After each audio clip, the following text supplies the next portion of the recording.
Thank you, Emily, for the intro. Tonight, I want to talk about architecture at a moment when many of our traditional frameworks,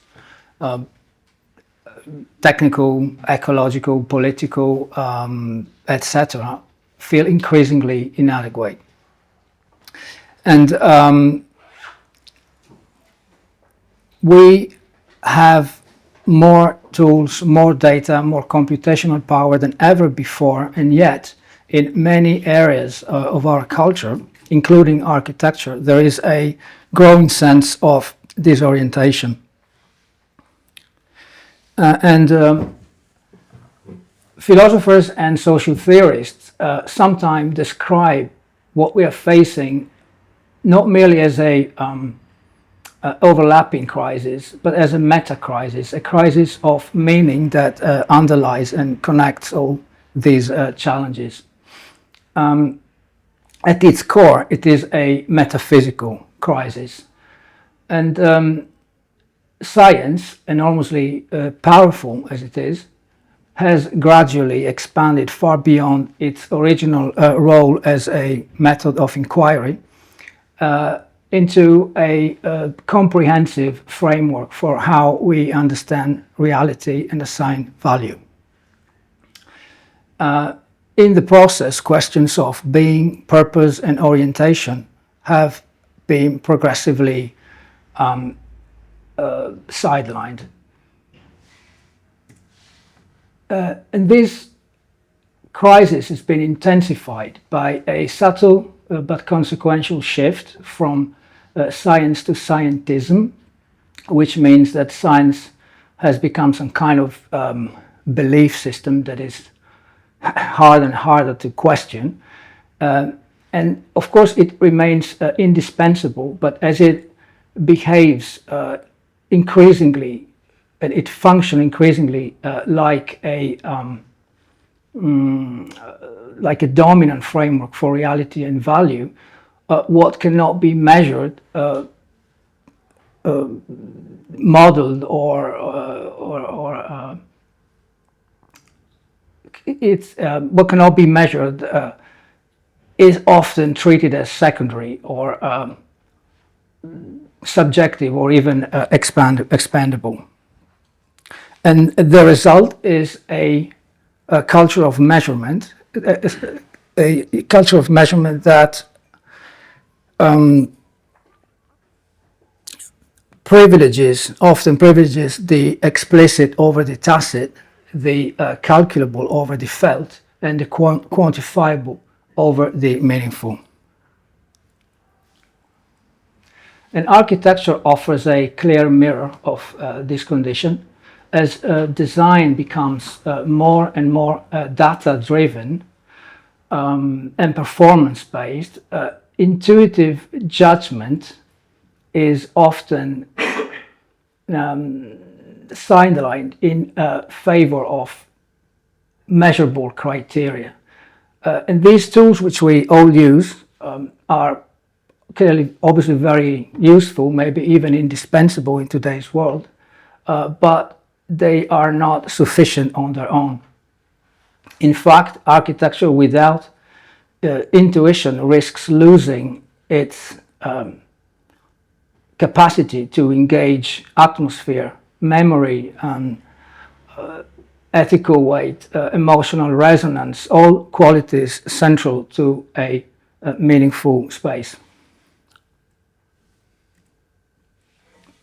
And as Albert Einstein once observed, the intuitive mind is a sacred gift and the rational mind is a faithful servant. We have created a society that honors the servant and has forgotten the gift. And what he means by this is that intuition is not opposed to reason. In fact, it is its precondition. It allows us to recognize relevance, to grasp wholes rather than fragments, and make judgments in situations that exceed traditional rules, metrics, or data. Ian McGilchrist is a British philosopher, neuroscientist, and psychiatrist, and his work on the divided brain provides us a useful lens for understanding this imbalance. And he shows us that our culture overemphasizes left hemisphere's modes of attention, analytic, reductive, abstract, at the expense of the right hemisphere capacity for contextual, integrated, and embedded understanding. And architecture, like culture more broadly, risks internalizing this imbalance, losing touch with the faculties that allow us to sense proportion, rhythm, harmony, and meaning. And Louis Kahn articulated this relationship between intuition and rational process brilliantly with characteristic clarity when he said a great building must begin with the unmeasurable, must go through measurable means when it is being designed, and in the end must be unmeasurable. The unmeasurable here is nothing vague or mystical. It is precisely the intuitive grasp of what a building is meant to be before it is built, before it is translated into systems, dimensions, or techniques. And measurement remains essential, but it is a means. It is not an origin and not an end. And so this is where a tectonic approach becomes crucial. But what is it? To design tectonically means to engage materials, structure, and construction not as technical constraints or afterthoughts, but as primary carriers of meaning. Tectonics is where intuition meets matter, where ethical and aesthetic judgment are embedded in structure, and where weight, joint, surface, and assembly articulate intention. So in this sense, tectonics gives rise to a poetics of construction, a condition in which how a building is made becomes inseparable from what it is.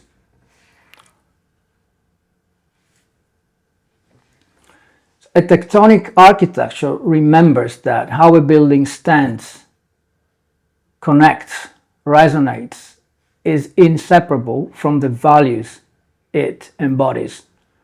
It resists the reduction of architecture to image or performance alone, and instead locates meaning in presence, continuity, and material articulation. And in doing so, tectonics becomes a quiet form of resistance to the metaphysical flattening produced by a culture of measurement, reasserting architecture as a cultural act grounded in intuition, responsibility, and care.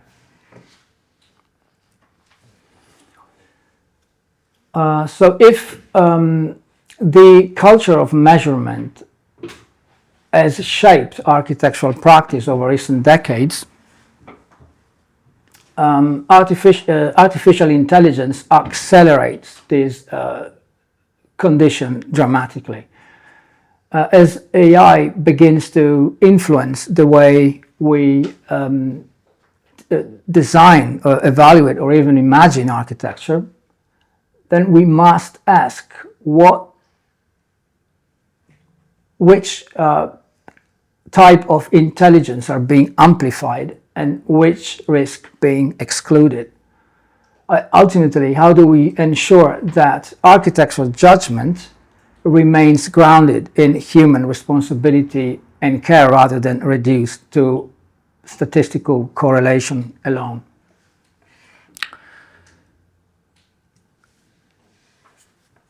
Contextual iconic begins from a simple premise. If architecture is to remain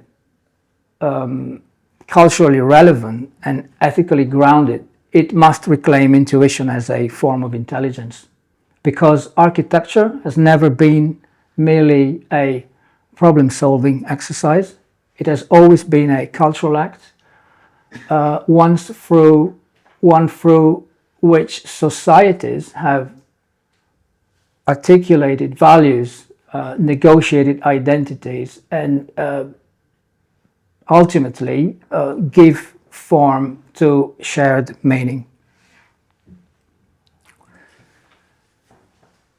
And so the iconic is no longer a matter of image or spectacle, but of context.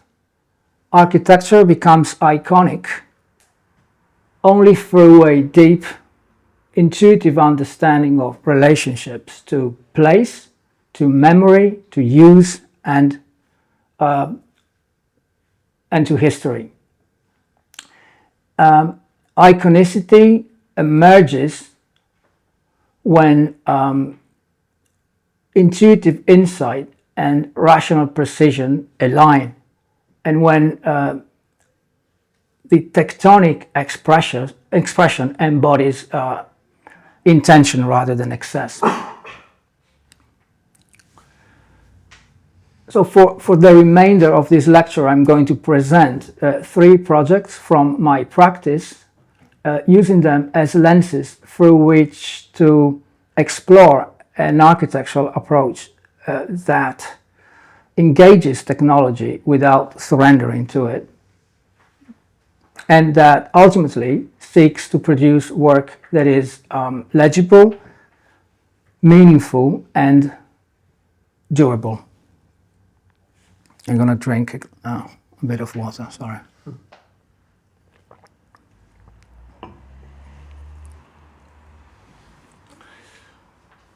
Okay, so let me begin with the first project I would like to reflect on. I like to include this because it marks a moment when many of the ideas I'm sharing with you tonight began to consolidate.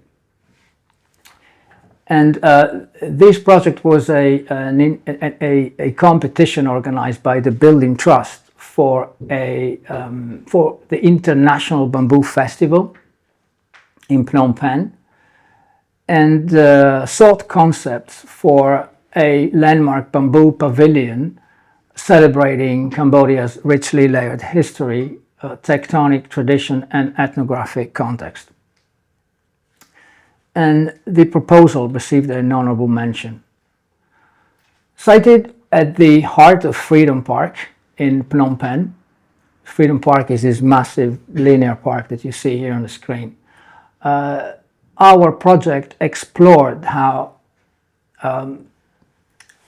materials, geometry, structure, and meaning can align to produce an architecture that is at once deeply grounded in place and universally legible. So the design draws inspiration from Fry Otto's soap film experiments with minimal surfaces, as well as Felix Candela's work with hypershell structures. And building on this lineage, we wanted to explore innovative ways of working with bamboo by really understanding its mechanical and structural properties. And because of its exceptional tensile strength, bamboo is particularly well suited for grid shell structures, allowing form, efficiency, and structure and material logic to work in concert and come together in a very natural way. The project utilizes mathematical principles to express the tectonic qualities of bamboo grid shell structures by modulating the material to conform to the geometry of an Enneper minimal surface. And in doing so, the pavilion achieves a self-supporting structural system in which form is derived, emerges directly from force, material behavior, and geometric logic.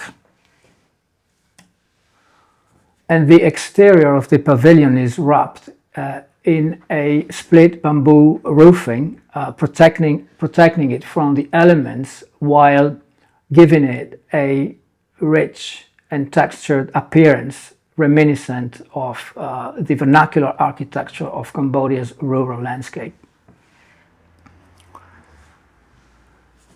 And the design is also infused with references to Cambodia's iconography and arts and crafts traditions.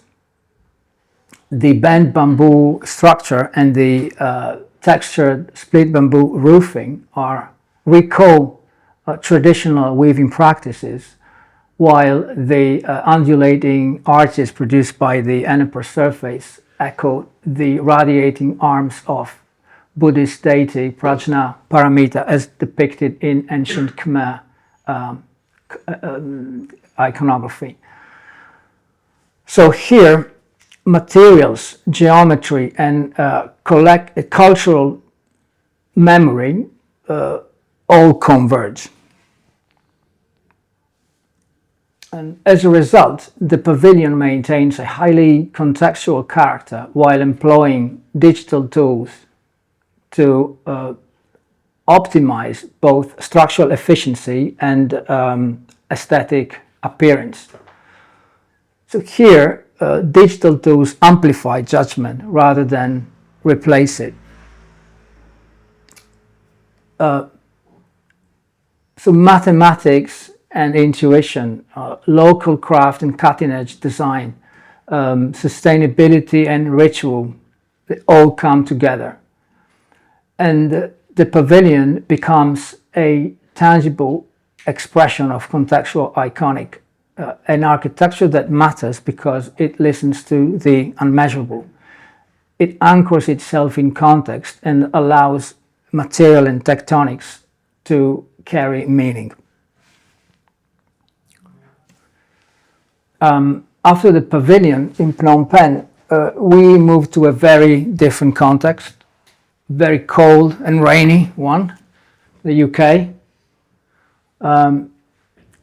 The project for a new iconic mosque at the outskirts of Preston, near Manchester, winner of the RIBA International Design Competition and currently under construction, envisions a timeless architectural language rooted and grounded in material clarity, and honesty, tectonic clarity, and deep engagement with context. And the mosque is conceived as an elliptical extrusion positioned at the southwestern edge of the site, adjacent to a major traffic junction nearby the M55, the motorway 55. Now, as you can see, this is a context not defined by stillness, but by movement of cars, cyclists, pedestrians passing at speed. So the building form is therefore intended to be read, to be experienced kinetically, with its presence understood over time through movement rather than as a fixed image. And the building is conceived as both monolithic and ethereal, solid in mass, yet porous and light in its expression.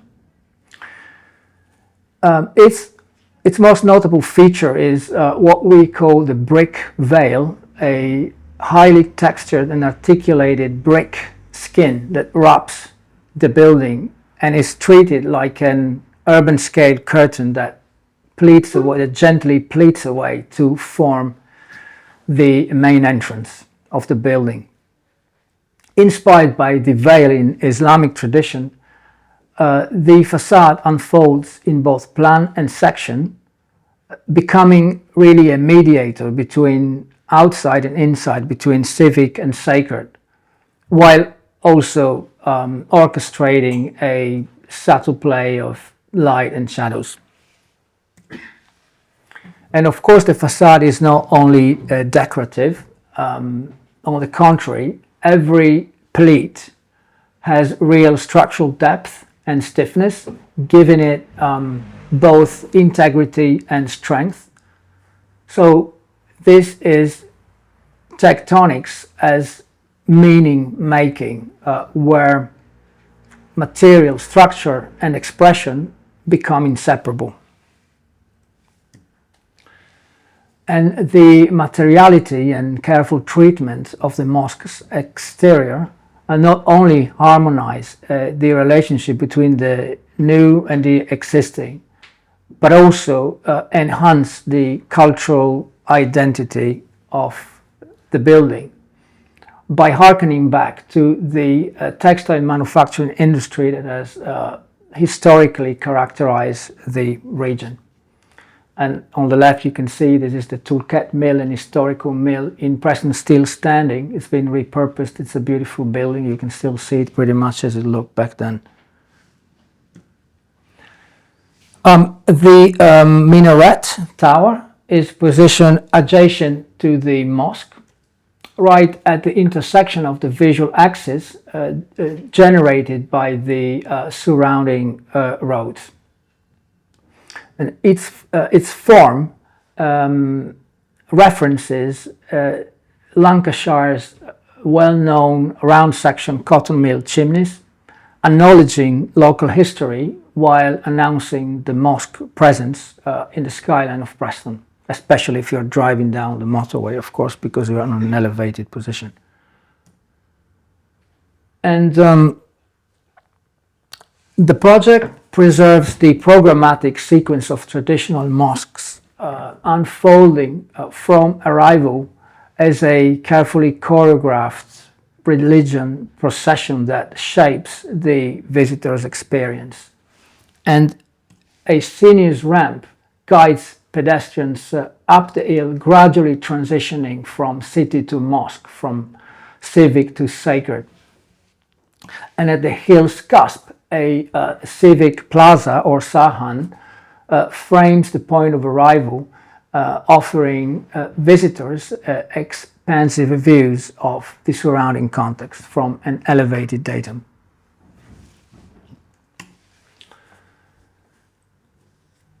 And the visitor's experience culminates at the prayer hall.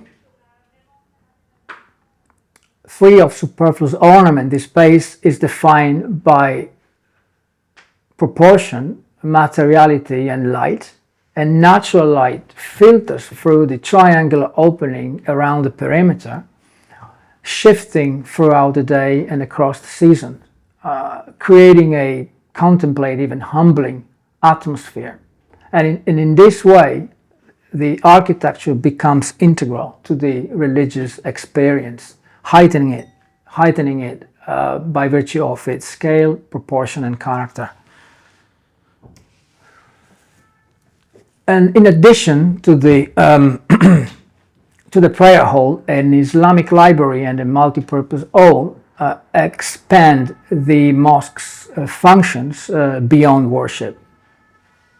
These spaces support community life, education, and cultural exchange, reinforcing the mosque's role as both a civic and a spiritual anchor. So finally, the Preston Mosque exemplifies contextual iconic architecture. Its iconicity emerges not from image, but from material honesty, tectonic clarity, and a deep engagement with context. This project once again demonstrates that when architecture listens to the unmeasurable, it can anchor identity, memory, and meaning in ways no algorithm ever could. And to conclude, we move to Alicante, Spain, a city where history, geography, and civic ambition converge with a project that brings many of the ideas explored so far into focus. And the Alicante Congress Center, we call it San Carlos, and I will explain why, was developed in collaboration with Frade Architectes and engineering firm Prointac, both Madrid-based. And in 2024, it was the unanimous winner of a major international design competition with 121 entries from all over the world. And our proposal stood out not only for the formal clarity, but because of its capacity to reframe the city's relationship with both its history and the Mediterranean. The site lies at the historic harbor, long a place of arrival and defense, where really architecture becomes a vessel for collective memory, transforming what has been lost into something that still shapes the present. And drawing from the legacy of the Baluarte de San Carlos, a 17th century bastion that once defined the city's edge, the design does not recreate the past, doesn't try to reconstruct the past, but asks a quieter question, which is, can memory itself become a tectonic driver? So the building is conceived as a contemporary reinterpretation of fortified architecture with massive inclined walls enclosing the three primary volumes that accommodate the auditorium and anchoring the composition are two landmark forms, what we call the citadel, a horizontal mass hosting all the core functions of the Congress Center, and the lighthouse, a vertical volume that contains the office spaces. And together, these volumes establish a dialogue with Alicante's existing landmarks, the Castillo de Santa Barbara and Castillo de San Fernando, forming a renewed architectural trident across the city. So through careful alignment and recognition, the building becomes iconic not by standing apart, but by integrating seamlessly into the urban fabric.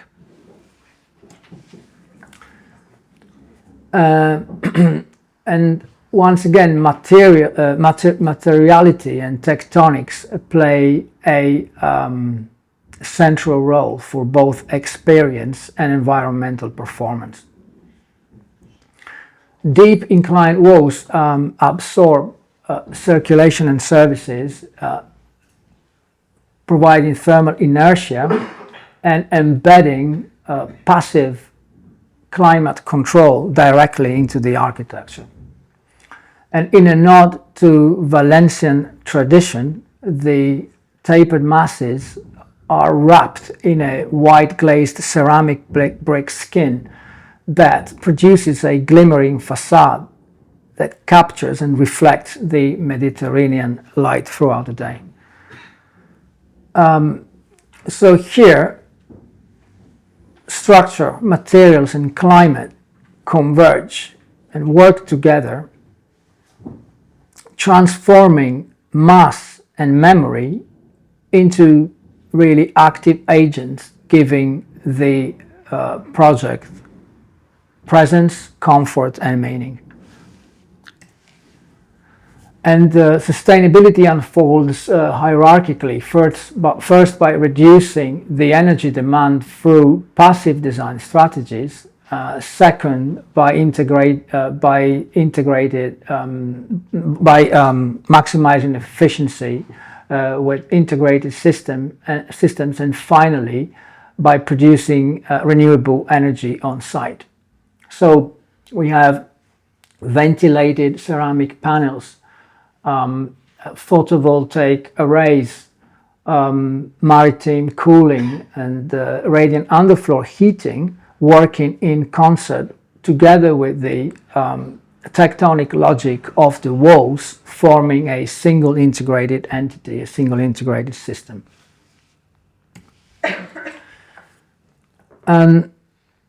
One key spatial gesture is the transfer bridge connecting the Congress Center with the office tower.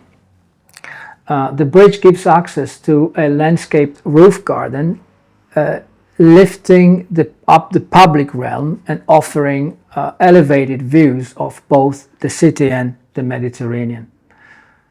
And underneath the bridge, a flexible zone allows this area to change over time, currently planned for parking, but potentially for other uses, other functions in the future, and embedding longevity and resilience into the architecture. And the project marks the urban culmination of Alicante's waterfront promenade.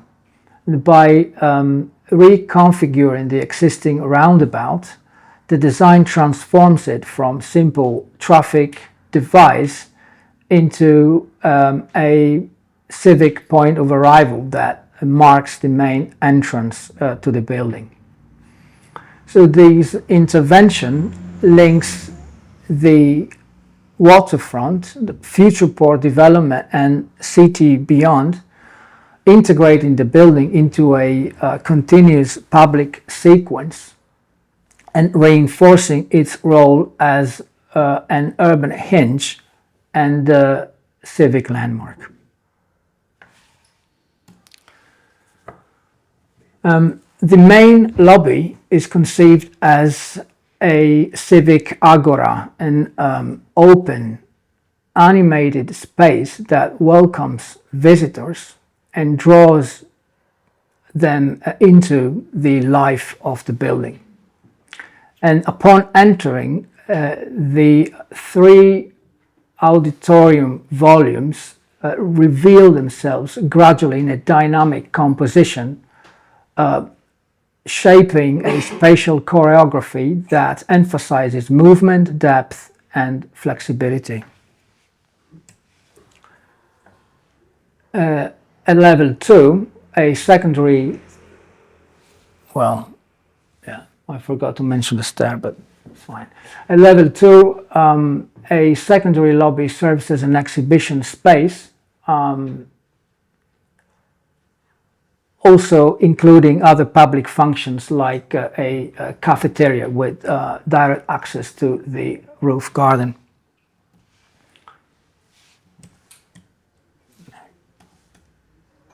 And the main auditorium is oriented towards the sea, offering spectacular views of the waterfront through a grand operable window.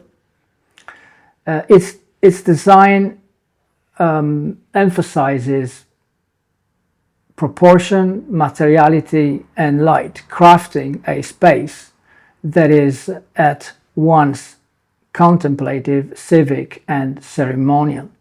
So here, the architecture frames the relationship between the city, the harbor, and the sea, while a state-of-the-art sonic environment enriches every experience within the whole.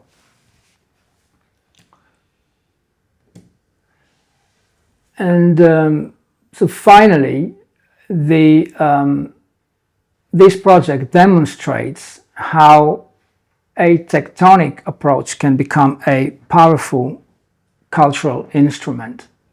The tapered inclined walls and the massive volumes aren't merely structural here. They carry collective memory, they regulate climate and shape human experience. At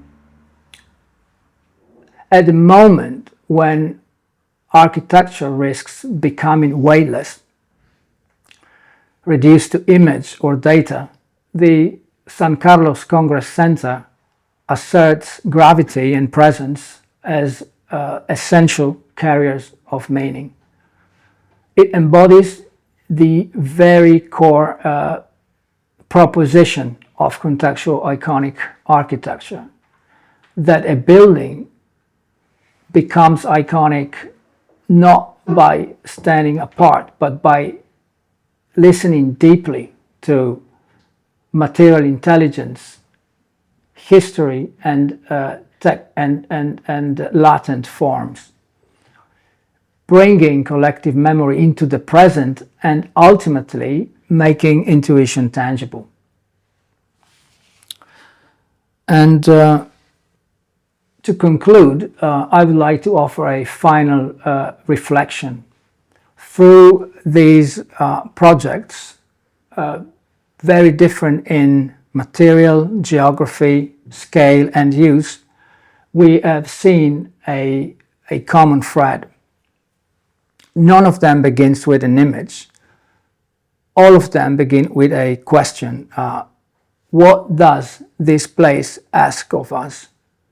And each time, intuition precedes technique, and judgment precedes calculation. Tectonics becomes the meeting point where values are made material, permanent, and public. As AI enters our design processes, I'm going to say this again, we must ask, what kind of intelligence are we delegating to AI, and what must remain irreducibly human? Because AI can correlate and predict, but it does not dwell. It cannot feel the weight of a wall or the ethical consequence of a decision. So, if architecture is to remain a cultural act rather than become merely a technical service, it must protect this space of judgment.